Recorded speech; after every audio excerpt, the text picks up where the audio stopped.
Ilan ang pinersecute mo noong panahon ni Noynoy?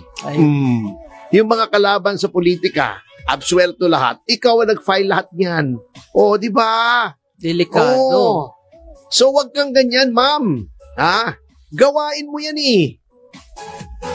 Wala naman nagdemanda sa'yo. Buti na lang mapagpatawad si Mrs. Arroyo. Nung sinasabi kong idemanda ka, sabi, wag na. Kasi gano'n na nga itsura, didemanda mo pa. Kawawa naman.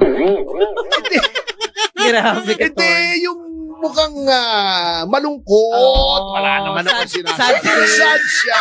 Didemanda mo. Ikaw naman, Sorry wala naman ako sinasabi.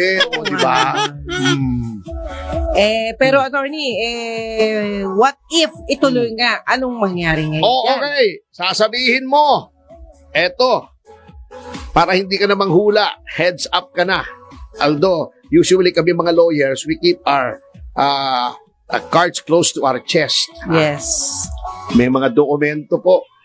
Ma'am, sasabihin nyo si Aguirre ay kinoach itong mga witnesses laban sa inyo. 2013 o 2014 pa lamang yata.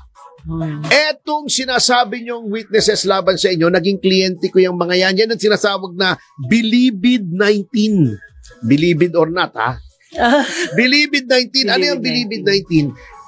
Madam De Lima, nung Secretary of Justice ka, nilipat mo yan from Bucor to NBI. Nilipat mo.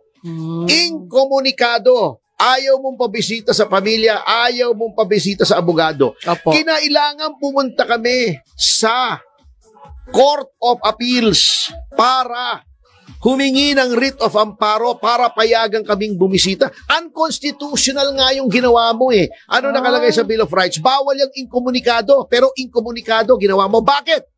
Bakit mo ginawang inkomunikado, Madam Laila De Lima? Ang sabi sa akin ng mga kliyente ko, kasi daw, nagkagulo-gulo yung drug trade sa Bilibid. At nagkaroon ng power play, nilagay mo sila roon, kaya inkomunikado para hindi sila makapagsalita kahit kanino tungkol doon sa drug trade. 2013 o 2014 to, kukunin ko yung mga dokumento. Hello. Sila ay nagsalaysay na ikaw ay involved sa drug trade. 2013 pa, wala pang Vitaliano Aguirre noon sa Horizon. Ang si Vitaliano Aguirre noon ay kilala lamang yung nagtakip ng tenga noong impeachment trial. Di ba? Wala pang Duterte noon. Mayor pa lang si Duterte noon. Hindi pa sumusulpot sa Horizon. Nagbabala ka pa lang mag-senador noon.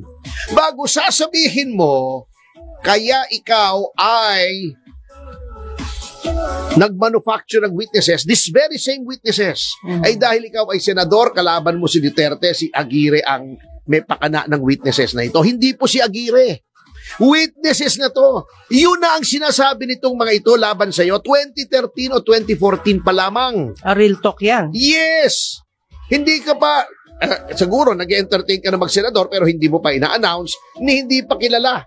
Kundi sa Davao, si Duterte. Wala pang Justice Secretary Vitaliano Aguirre. Iyan ang sinasabi ng mga witnesses na yan at meron po tayong mga salaysay.